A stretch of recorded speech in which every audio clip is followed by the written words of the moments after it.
इस video lecture में हम एक प्रश्न हल करेंगे संयुक्त फलनों के अवकलज का। क्वेश्चन है कि एक्स स्क्वायर प्लस 1 को डिफरेंशिएट कीजिए एक्स के सापेक्ष। एक्स के सापेक्ष मुझे अवकलन करना है एक्स स्क्वायर प्लस 1 का। एक्स स्क्वायर प्लस 1 का एक फंक्शन है। कैसे करें? संयुक्त फलनों के अवकलज के सिद्धांत के अनुसार। सोचिए फंक्शन क्या है मेरे पास, x का वर्ग धन 1। थोड़ी देर के लिए मैंने इस राशि को क्या मान लिया, y मान लिया। कह सकता हूं इंडिपेंडेंट वेरिएबल कौन है इसमें? इंडिपेंडेंट वेरिएबल है x। अगर मैं x को मान दूंगा तो एक्स स्क्वायर प्लस 1 का मान निकलेगा, यानी y का मान निकलेगा।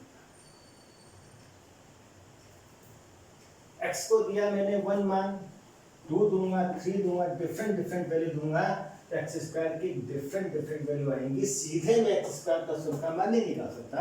पहले x पर आधारित एक्स स्क्वायर का मान निकालूंगा और फिर एक्स स्क्वायर प्लस 1 का मान निकालूंगा। तो एक्स स्क्वायर प्लस 1 क्या है? एक्स स्क्वायर का फंक्शन है और एक्स स्क्वायर किसका फंक्शन है? एक्स का फंक्शन है। थोड़ी देर के लिए एक्स स्क्वायर को क्या कहते हैं? हमने कहा जनाब ये क्या है? t। What is x square? X square को सुविधा के लिए मैंने एक संकेत दे दिया t।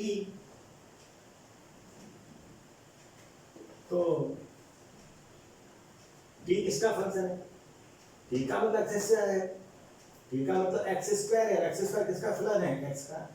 तो t किसका फलन हो गया? x का फलन हो गया। इसको लिख सकता हूं हमने t is function of x,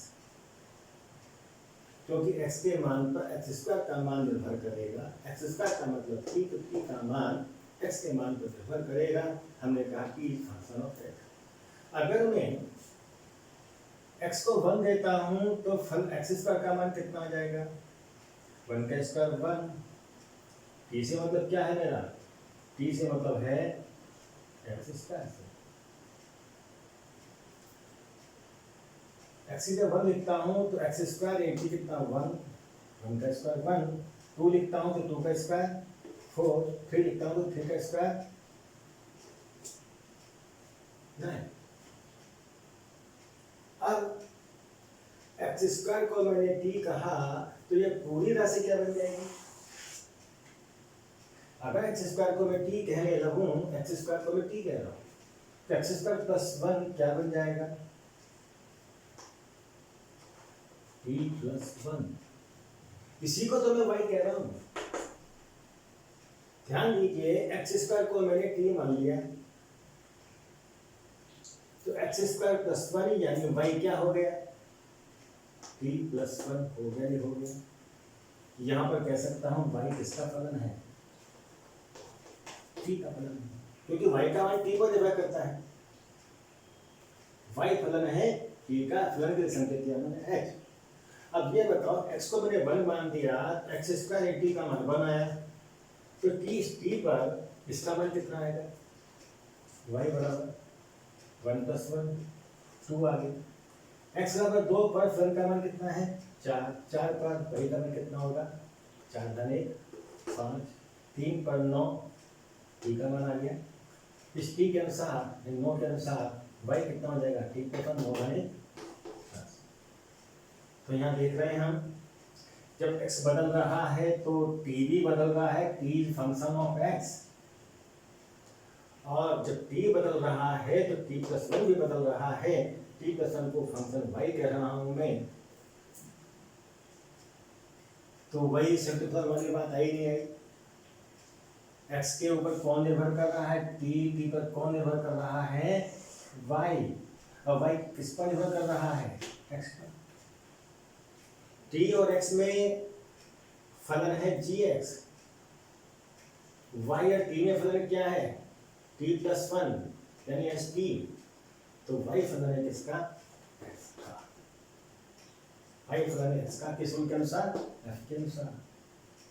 इसको क्या कहता हूं मैं? कहता हूँ y is equal to function of x।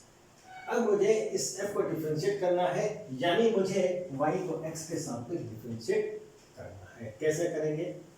Chain rule के अनुसार यहाँ पर इंडिपेंडेंट वेरिएबल डिपेंड कर रहा था x स्क्वायर, इसको t मान लेंगे, इसको मिटा दे थोड़ा सा। अब आ जाओ सवाल पर सीधे। सवाल क्या है? एक्स स्क्वायर प्लस 1 को y मान लिया मैंने, और y का डिफरेंशियल करना है x के सापेक्ष। तो सुविधा के लिए हम एक्स स्क्वायर को क्या मान लेंगे? t मान लेंगे। क्या कहा मैंने? X square equal to t. अगर एक्स स्क्वायर को t कहने लगूं तो ये पूरी राशि क्या हो गई? एक्स स्क्वायर को मैंने t कहा, तो फिर t प्लस 1 हुआ नहीं हुआ? एक्स स्क्वायर को t कहा प्लस 1, ये किसका मान है? इसका मतलब y का मान, y equal to t plus 1।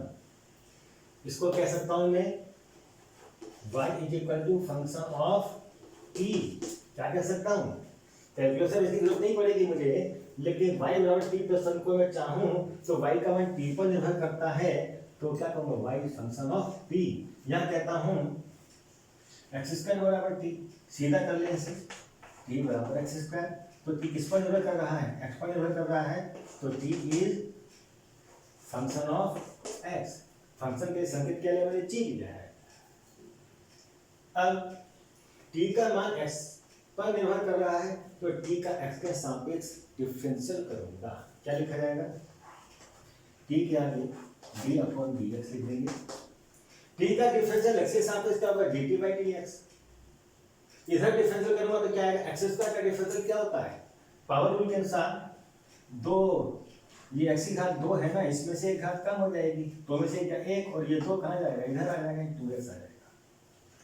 2 जो है बाईं तरफ आ गया, और एक्स की घात क्या हो जाएगी? ये कम हो जाएगी। ये आ गया टी का डिफरेंशियल एक्स के सापेक्ष। फिर यहाँ है y बराबर t प्लस 1, यानी y equal to function of t। y को डिफरेंशिएट करना है t के सापेक्ष, क्या बनेगा? dy by dt। अगर t के सापेक्ष मुझे y को डिफरेंशिएट करना है, तो y और d अपॉन dt कितना निकलेगा? y का डिफरेंशियल t के सापेक्ष dy बाई dt लिख दिया, इधर करेंगे, ये तो सांकेतिक रूप है, ऐसे क्या आएगी? एक्चुअल फॉर्म आएगी। t प्लस 1 का डिफरेंशियल क्या होगा? t का डिफरेंशियल 1, जैसे x का डिफरेंशियल 1 होता है तो t का क्या होगा? t के सापेक्ष 1 होगा, x का x के सापेक्ष 1 होता है। फिर ये कांस्टेंट क्वांटिटी है 1 का डिफरेंशियल क्या होगा? कांस्टेंट होने का 0, तो dy बाई dt बराबर कितना आ गया? 1। अब मुझे निकालना है वास्तव में y का x के सापेक्ष अवकलज। क्या निकालना है? y का x के सापेक्ष अवकलज निकालना है। तो क्या लिखूंगा? y का अवकलज x के सापेक्ष यानी d अपॉन dx बराबर क्या होगा? चेन रूल क्या कहता है? y का x के सापेक्ष अवकलज करना है तो y और x के बीच में एक मीडिएटर है t। कौन है मीडिएटर? t। तो पहले हम y का t के सापेक्ष अवकलज निकालेंगे, मीडिएटर के सापेक्ष निकालेंगे, और फिर इस मीडिएटर का निकालेंगे x के सापेक्ष। dy बाई dx बराबर होगा y का t के सापेक्ष अवकलज और t का x के सापेक्ष अवकलज, और dy बाई dt कितना है? दैट इज 1 गुणा dt बाई dx कितना है? यहाँ से देखिए dt बाई dx कितना आया? 2। कितना आ गया? सॉरी, ये dt बाई dx है 2x। 1 गुणा 2x कितना हो जाएगा? 2x। ये आ गया क्षेत्रफलन y का x के सापेक्ष अवकलज कितना हो गया? 2x। इस प्रश्न को हम डायरेक्टली भी कर सकते थे, इतना लंबा ना कर करके बता दे थोड़ा सा।